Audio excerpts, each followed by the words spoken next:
마가복음 10장 1절입니다. 예수께서 거기서 떠나 유대 지경과 요단강 건너편으로 가시니 무리가 다시 모여들거늘 예수께서 다시 전례대로 가르치시더니 바리새인들이 예수께 나와 그를 시험하여 묻되 사람이 아내를 버리는 것이 옳으니까 대답하여 이르시되 모세가 어떻게 너희에게 명하였느냐 이르되 모세는 이혼 증서를 써주어 버리기를 허락하였나이다.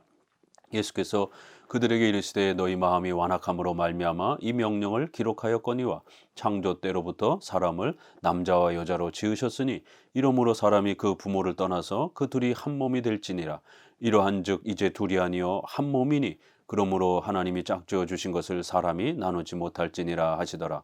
집에서 제자들이 다시 이 일을 물으니 이르시되 누구든지 그 아내를 버리고 다른 데에 장가드는 자는 본처에게 간음을 행하며 또 아내가 남편을 버리고 다른 데로 시집가면 간음을 행함이니라. 계속해서 신앙과 관련된 중요한 그러한 또 핵심 내용, 또 그 다음에 십계명과 관련된 또 이러한 성화, 기독교 윤리와 관련된 또 이러한 교회적 그러한 생활과 관련된 아주 중요한 교훈들을 우리 기독교적 또 신앙의 본질, 또 그 다음에 생활의 본질에 대한 몇 가지 핵심적 교훈들을 소개하고 있습니다. 여기에서는 마태복음 19장에서도 소개하는 것처럼 바로 7계명과 관련된 결혼에 대한 이런 부분을 소개하면서 기독교 윤리의 생활과 관련된 아주 중요한 원칙을 또 소개를 합니다. 사람들이 아내를 버리는 것이 옳으니까 라고 이렇게 예수님께 질문을 하면서 바로 구약에는 모세의 그 율법을 통해서 이혼 증서를 허락하는 그러한 장면이 있습니다.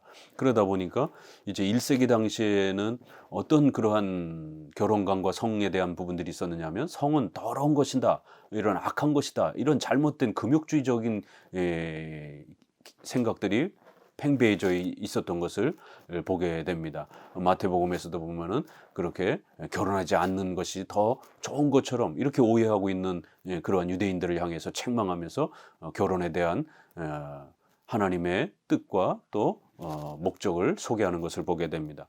그리고는 두 번째는 그렇게 이혼을 또 남발하면서 트집을 잡아서 구약의 이러한 그 중요한 예외적인 그러한 경우들의 이혼을 허락하는 이제 이러한 그 하나님의 특별한 배려를 악용을 해서 결국 자기 부인이 특별한 그러한 사유가 없는데도 마음에 들지 않아서 트집을 잡아가지고 이혼을 하려고 하는, 이혼을 남발했던 바로 이런 유대인들의 죄악들을 바로 책망하면서 신약에서는 결혼에 대한 올바른 개념과 결혼은 합법적으로 일부일처가 결혼하면 하나님께서 축복해 주시는 그러한 소중한 선물이라고 하는 것으로 정의를 내려주고, 다만 또 혹시라도 간음이라든가 유기의 이러한 부분들이 발생이 되면 여성들을 보호하고 또 홀로 된 또 이런 여성과 아이들을 생명을 보호하기 위해서 그들이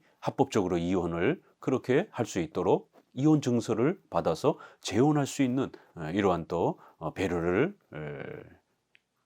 가능한 것을 이렇게 소개해 주는 것을 알 수가 있습니다.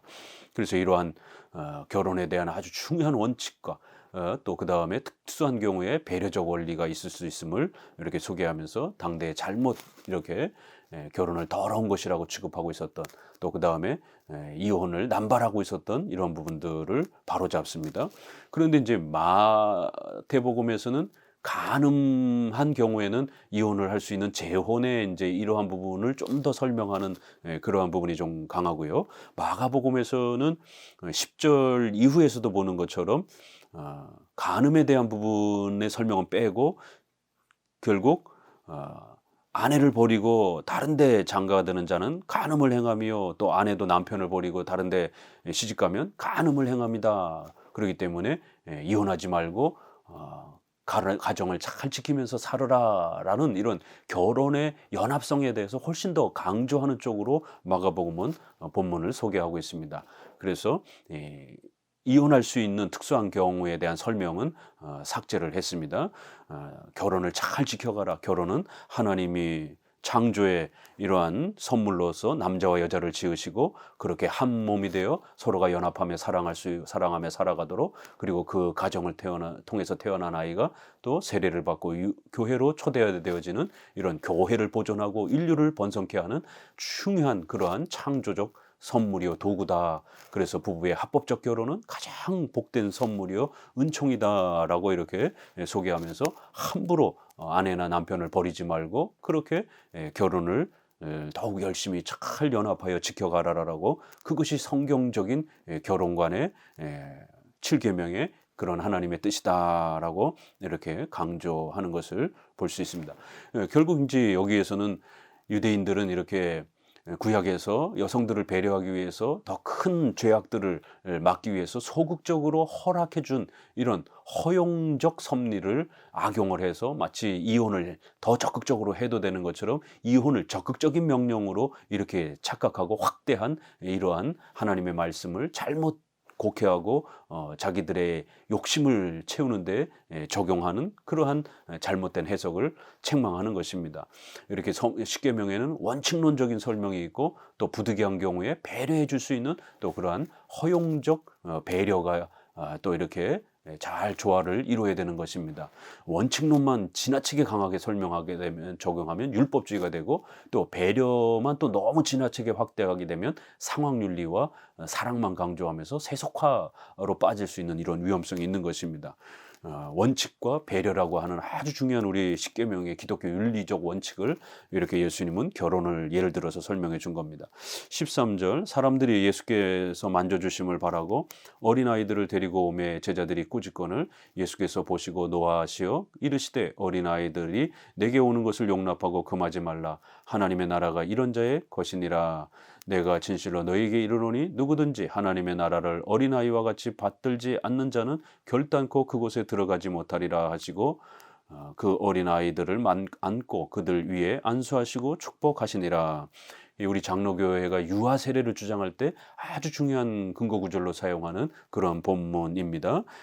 사람들이 예수님께서 만져주심을 바라고 이러면서 어린아이들을 데리고 왔다 이렇게 표현하면서, 그런데 이제 아이들을 무시하고 아이들은 마치 이렇게 교회 공동체 일원이 아닌 것처럼 이렇게 취급하는 1세기 당시 이러한 잘못된 또 이러한 교회론적 이러한 그 공동체에 대한 이 멤버십에 대한 잘못된 이해를 예수님이 꾸짖으면서 어린아이들도 얼마든지 교회의 그러한 회원이 되어야 하고 어린아이들도 하나님의 백성으로서의 그러한 혜택과 은혜를 누리고 참여할 수 있다라고 하는 구약의 할례를 통해서 부모와 또 아이들까지 그렇게 하나님의 백성으로 참여할 수 있었던 것처럼, 역시 신약에서도 부모와 또 그 부모의 신앙 고백으로 인해서 아이들이 유아 세례로 그렇게 초대되면 아이들도 하나님의 신앙 공동체의 교회의 신자로서 참여할 수 있다라는 것을 가르쳐주는 아주 놀라운 본문인 것입니다. 하나님의 나라가 이런 자의 것이니라. 그러면서 그들을 안고 안수하시며 축복하시는 이러한 장면을 보게 됩니다. 그럴 때 이제 제세례파나 침례교 같은 경우는 이 본문의 이러한 부분들을 유아 세례로 인정하는 것을 거부하고 유아 세례를 인정하지 않습니다. 아이들이랄지라도 자기가 스스로 신앙 고백하지 않으면 결코 신자가 될 수 없다라는, 오직 신앙으로만 신자가 된다라고 하는 이러한 원칙을 어른이나 아이 모두에게 적용하면서 더더욱 10대 미만의 아이들은 신앙 고백을 하지 못하면 어떻게 됩니까? 결국 모두 다 지옥에 있게 되는 이런 아주 폭력적인 해석을 주장을 합니다. 그러나 우리 장로교는 어린아이들은 인지 기능이 떨어지기 때문에 신앙 고백을 할 수가 없는 것이에요. 그래서 부모의 신앙 고백을 통해서 아이들이 신자로 초대가 되어지는 은혜 언약의 이러한 꽃과 열매로서 유아 세례의 구원의 이러한 유아 구원에 대한 이런 혜택들을 이런 본문들을 통해서 또 주장하는 것입니다. 17절, 예수께서 길에 나가실새 한 사람이 달려와서 꿇어 앉아 묻자오되 선한 선생님이여 내가 무엇을 하여야 영생을 얻으리이까? 예수께서 이르시되 내가 어찌하여 나를 선하다 일컫느냐? 하나님 한 분 외에는 선한 이가 없느니라. 내가 계명을 안 하니 살인하지 말라, 간음하지 말라, 도둑질하지 말라, 거짓 증언하지 말라, 속여 빼앗지 말라, 내 부모를 공경하라 하였느니라. 그가 여짜오되 선생님이여 이것은 내가 어려서부터 다 지켰나이다. 예수께서 그를 보시고 사랑하사 이르시되 내게 아직도 한 가지 부족한 것이 있으니 가서 내게 있는 것을 다 팔아 가난한 자들에게 주라. 그리하면 하늘에서 보화가 내게 있으리라. 그리고 와서 나를 따르라 하시니 그 사람은 재물이 많은 고로 이 말씀으로 인하여 슬픈 기색을 띠고 근심하며 가니라.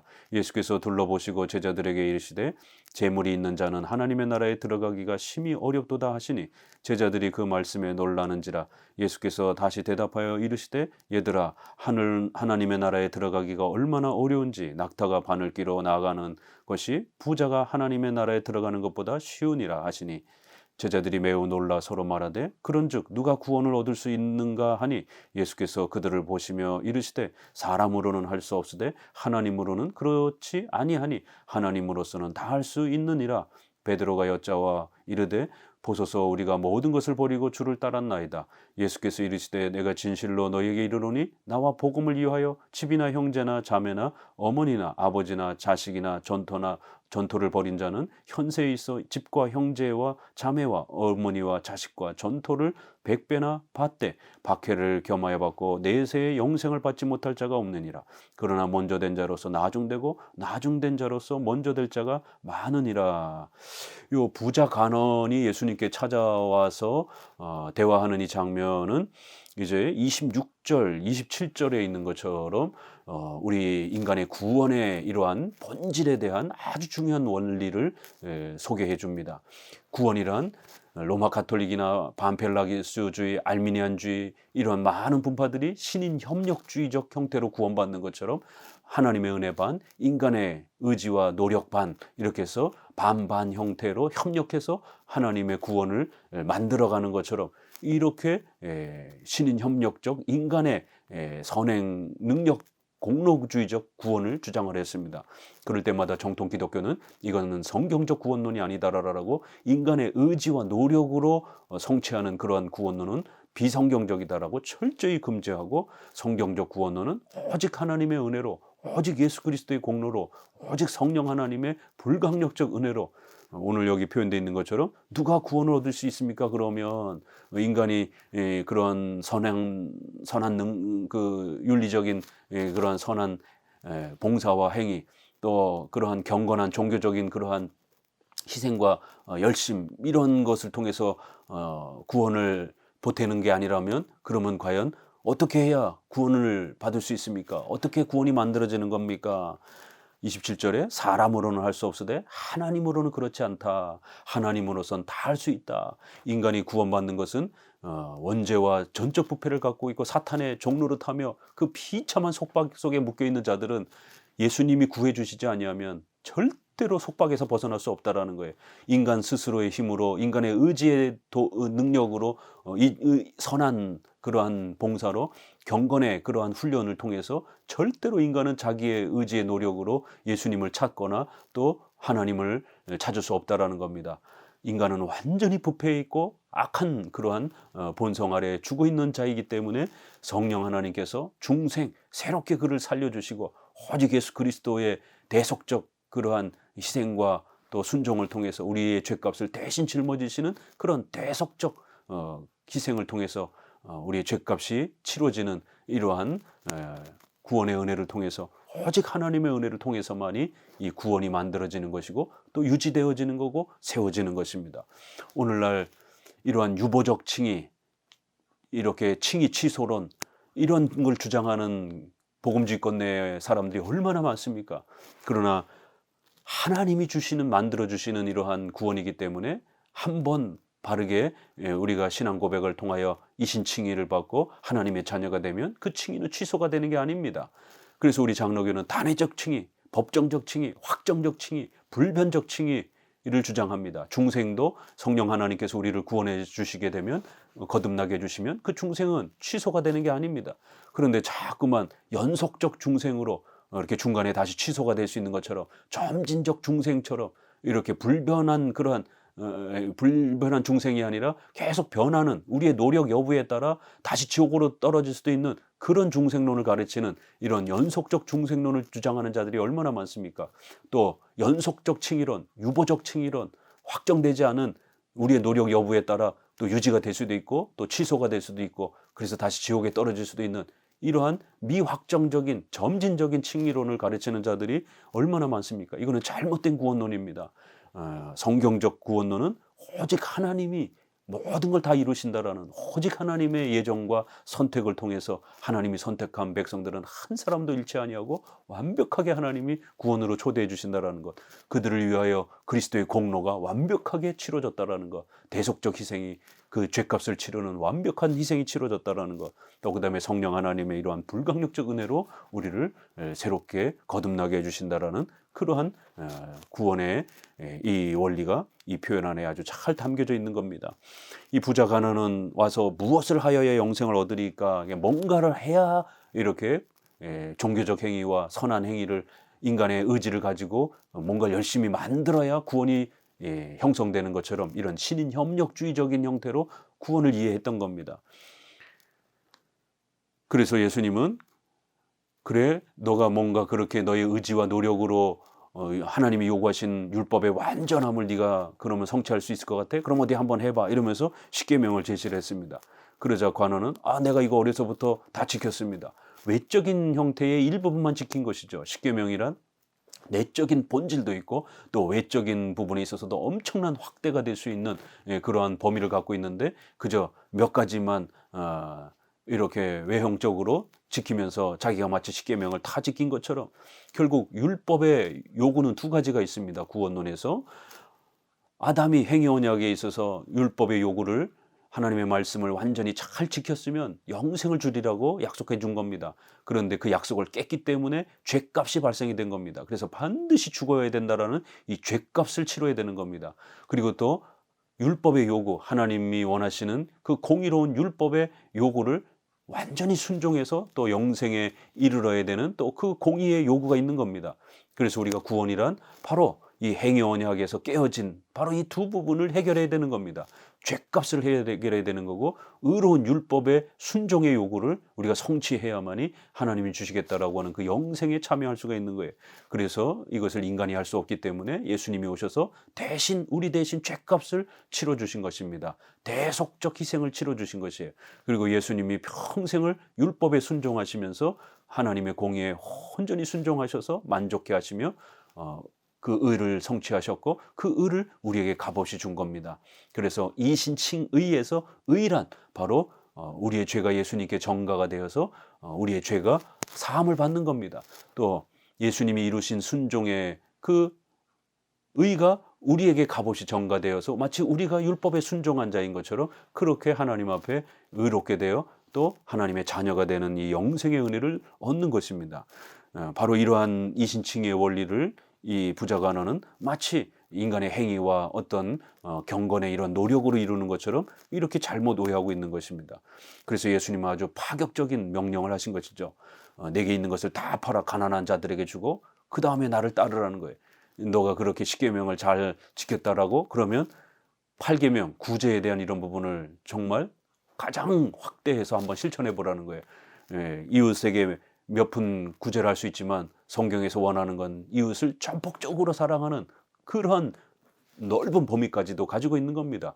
그래서 이 사람은 부자였기 때문에 그럼 네가 가진 돈 모든 거를 내어놓고 이웃에게 주고 어디 한번 그러면 예수님을 따라봐라 라고 하니까 결국 슬픈 기색을 띠면서 근심하고 가는, 마가복음에서는 슬픈 기색을 띠고 이러한 또 그 부자 간원의 마음까지도 아주 상세하게 이렇게 생동감 있게 더 역동적으로 소개하면서 이러한 또 갈등을 상세하게 묘사를 했습니다. 결국 이 사람은 다시 예수님에게로 돌아왔다는 내용이 없는 겁니다. 그러자 이제 하나님의 나라에 들어가기가 얼마나 어려운고 이런 이제 권면이 소개가 되면서 낙타가 바늘기로 들어가는 것처럼 부자가 하나님의 나라에 들어가는 게 쉽지 않다라는 거예요. 자신의 돈 때문에 돈만 의지하면서 예수님을 의지하지 않으려고 하는 이런 욕심 때문에 결국 부자들의 이러한 돈에 대한 욕망 때문에 결국 하나님을 찾지 않는 이런 불신앙을 꾸짖는 것을 보게 됩니다. 이것은 좀 더 특수한 제한성이 있습니다. 그래서 돈이 많았던 관원이었기 때문에 그가 가장 돈에 연약함을 가지고 있어서 돈을 다 구제에 사용하라라고 이렇게 임시적이고 특수한 명령을 한 거지, 예수님을 믿기 위해서는 모두가 다 그렇게 돈을 구제하고 교회에 와야 된다 이런 명령은 아닌 겁니다.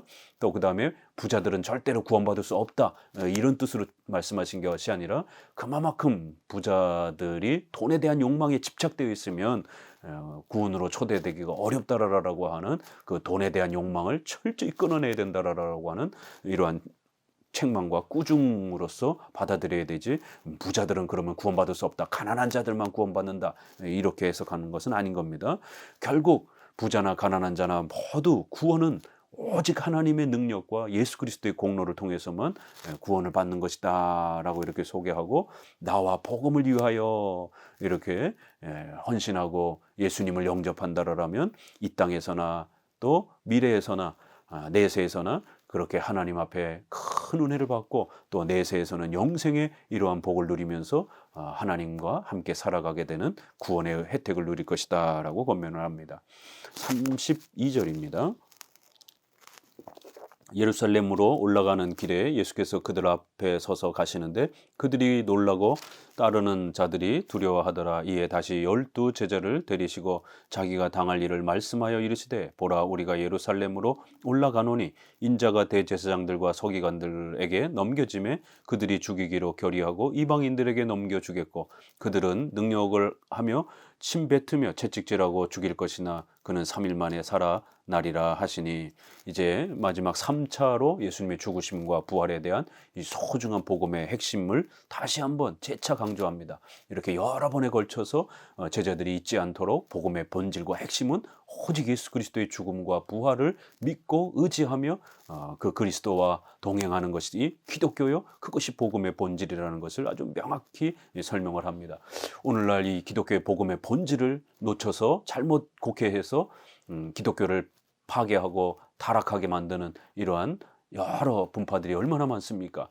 잘 먹고 잘 사는 것처럼 이렇게 기복주의 형태로 번영주의로 기독교를 소개하는 분파들이 있습니다. 사회정의나 경제평등 이런 정치운동 하는데 목회자들이 온 힘을 쏟는 이런 자유주의적인 이러한 또 정치신학적인 그러한 기독교로 끌고 가는 자들이 있습니다. 또 신비체험, 은사체험 까무러치고 이런 것들을 마치 기독교의 본질인 것처럼 신비주의적 그런 기독교로 교회를 타락하고 기독교를 망가뜨린 분파들이 얼마나 많습니까? 복음서는 이렇게 기독교는 그런 게 아니라는 것이에요.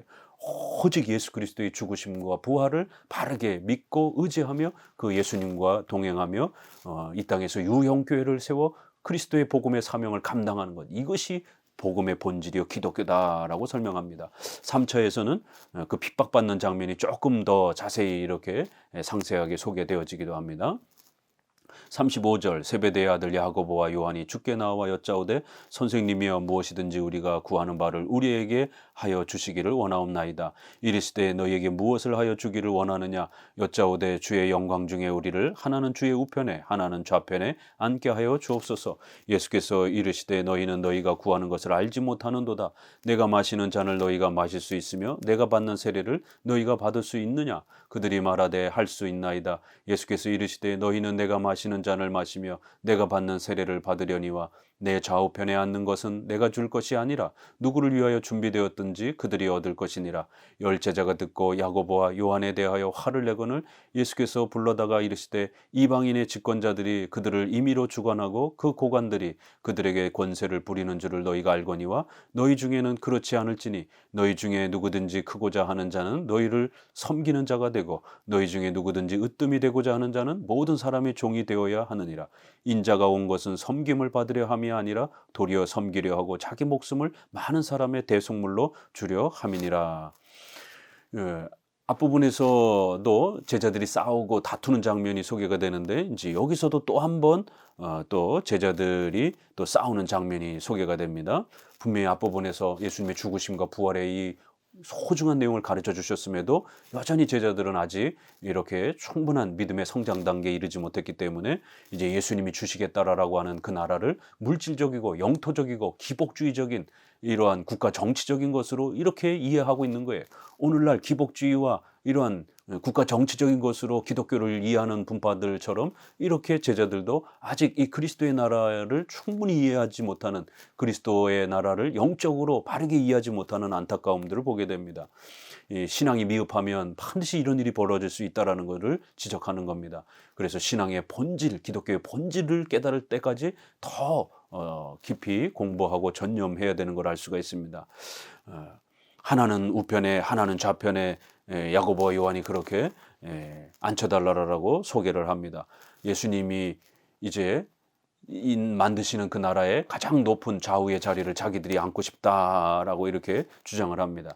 그러자 41절에 11 제자도 듣고 와가지고 시기와 질투 속에 왜 너희들만 높은 자리에 달라고 요구하느냐 그러면서 또 싸우면서 우리도 높은 자리를 주옵소서라고 그렇게 제자들이 서로 싸우는 것도 심각한데, 더 나아가서는 그 자리를 마치 세상의 권력을 얻는 그런 자리처럼 물질적으로 국가 정치적으로 그렇게 이해를 하고 있는 것입니다. 그래서 예수님은 다시 한번 책망하면서 예수님이 주시려고 하는 나라는, 하나님의 나라는, 기독교는 그런 물질주의적인 국가 정치적인 것이 아니다라고 책망하는 겁니다. 내가 받는 세례를 너희가 받을 수 있느냐 라고 물으시는 것입니다. 세례라 이렇게 했을 때 세례라는 말이 실제로 물 세례가 되기도 하지만 또 때로는 고난과 또 희생을 또 이렇게 의미할 때도 세례라는 말을 또 그렇게 또 사용하기도 합니다. 그래서 여기서는 예수님이 대속적 그러한 고난과 율법의 순종을 하기 위해서 하나님 앞에서 그렇게 엄청난 그러한 고난과 희생을 치르신 그 장면을 이렇게 소개하면서, 그럼 너희들도 예수님을 위해서, 교회를 위해서, 하나님의 영광을 위해서 너희 목숨까지 그렇게 희생하면서 수많은 고난들을 너희가 감당할 수 있느냐라고 이렇게 예수님은 물으셨는데, 제자들은 그 세례를 그러한 목숨을 내놔야 되는 그런 희생과 헌신이 아니라 다른 것으로, 물질적이고 영토적이고 국가 정치적인 것으로 그렇게 이해를 여전히 하는 것입니다. 그래서 그들이 우리 할 수 있습니다. 얼마든지 우리도 조금 봉사를 할 수 있습니다. 그러니까 높은 자리를 주옵소서 이렇게 묻는 것입니다.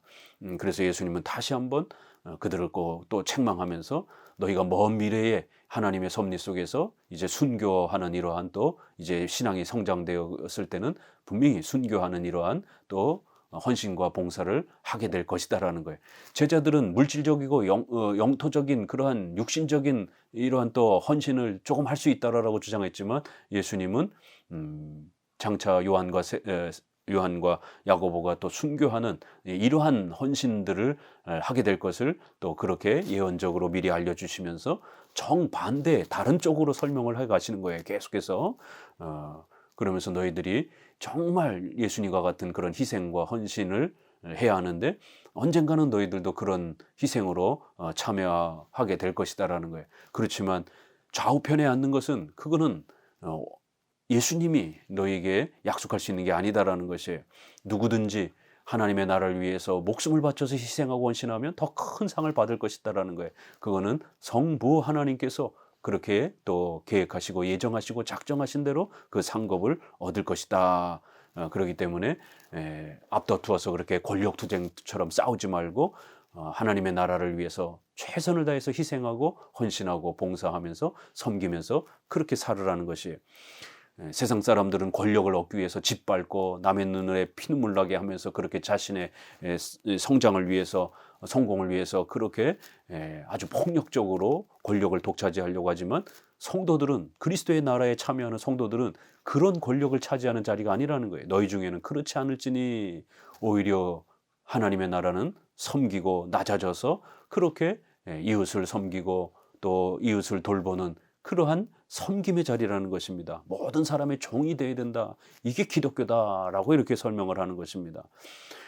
예수님도 이 땅에 오셔서 그렇게 명예를 누리려고 오신 것이 아니라 오히려 낮아지셔서 우리를 섬기며 구원으로 우리를 초대하기 위해서 그 엄청난 대속적 희생과 고난을 받으시면서 자신을 대속물로 그렇게 주시면서 그렇게 희생하셨다라는 거예요. 그렇기 때문에 그리스도의 제자가 되는 너희들도 역시 그리스도의 나라에 참여하게 되면 바로 이러한 희생과 봉사들을 받아들여야 된다. 이게 기독교다라고 이렇게 설명해 주시는 것입니다. 여기 대속물이라라고 하는 아주 중요한 단어가 또 나옵니다. 이신칭의와 관련해서 예수님이 우리를 위하여 대속적 희생과 대속적 순종을 통해서 죽음의 이러한 희생을 치르셨다라는 것, 바로 우리의 죄값을 예수님께로 그렇게 전가하여 예수님이 희생제물이 되셨다라는 것, 우리 대신 죽으신다라는 것, 예수님이 우리 대신 또 율법에 순종하셔서 그 의를 우리에게 또 값없이 주신다라고 하는 이런 대속적 희생,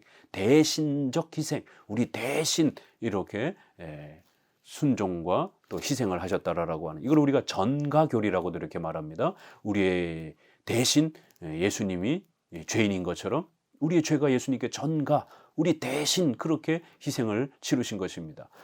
또 예수님이 우리 대신 순종하신 그 의가 우리에게 전가, 우리가 한 게 아닌데 우리가 한 것처럼 그렇게 우리 대신 예수님이 순종하셔서 우리에게 값없이 주시는 그러한 대신, 대리적 그러한 대속적 희생과 순종을 통해서 값없이 이루어주신 그런 이신칭이다라고 소개하는 것입니다.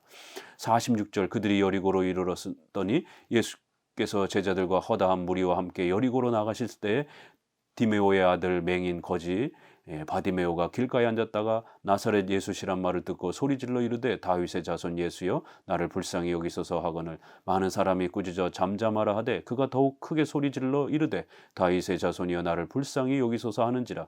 예수께서 머물러 서서 그를 부르라 하시니 그들이 그 맹인을 부르며 이르되 안심하고 일어나라 그가 너를 부르신다 하매 맹인이 겉옷을 내버리고 뛰어 일어나 예수께 나아오거늘 예수께서 말씀하여 이르시되 내게 무엇을 하여 주기를 원하느냐. 맹인이 이르되 선생님이여 보기를 원하나이다.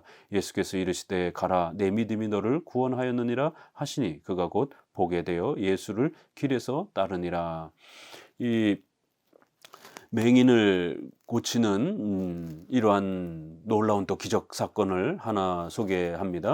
마가복음은 여기에서 이제 한 명을 이렇게 소개합니다. 맹인 거지 바디메오 이렇게 소개합니다. 마태복음에서는 두 명의 맹인을 이렇게 고치는 장면이 소개가 되는데 마가복음에서는 한 명만 소개하고 대표적인 한 명만 소개하고 그 사람이 바디메오라고 이렇게 디메오의 아들 바디메오라는 이름까지 소개를 합니다.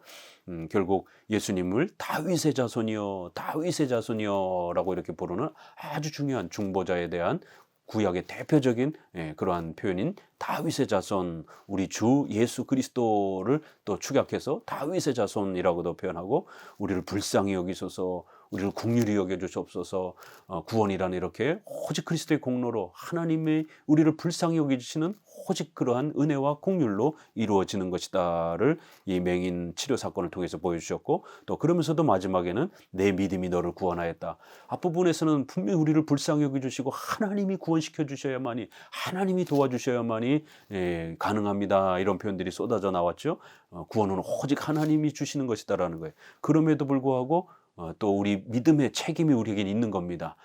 우리 믿어야 되는 건, 우리가 회개해야 되는 건 우리가 해야 되는 것이기 때문에, 그래서 성경에서는 마치 우리가 회개하고 믿은 것 때문에 구원이 이루어진 것처럼 마치 우리가 결단하고 용기 있게 하나님께로 나오고 예수님께로 나온 것 때문에 구원이 주어진 것처럼 내 믿음이 너를 구원하였다. 내가 회개하고 결단하고 믿어서 구원이 너에게 임하였다라는 것처럼 이렇게 우리를 칭찬해 주십니다. 이거는 칭찬의 방식이고 격려의 방식이지 마치 우리가 회개하고 결단한 것이 구원의 공로와 근거가 된 것처럼, 이렇게 알미니안주의처럼 신인 협력주의처럼 우리가 결단한 그 회개와 구원이 구원의 본질적인 원인이요, 근거요, 공로로 이렇게 해석하면은 안 되는 겁니다. 이거는 칭찬하는 그런 역설적인, 마치 그 결과가 우리의 그러한 결단 때문에 주어진 것처럼 하나님이 다 주신 것인데 마치 우리가 만든 것처럼 이렇게 칭찬해 주시는 것입니다. 그래서 더욱 회개와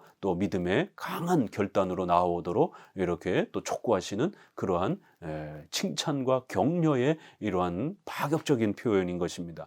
우리의 또 회개와 결단을 촉구하고 강조하기 위해서 마치 우리의 회개와 믿음이 구원을 성취한 것처럼 이렇게 칭찬해 주시는 그런 또 표현들이 복음서에 의외로 또 굉장히 많이 있습니다. 10장을 마쳤습니다. 감사합니다.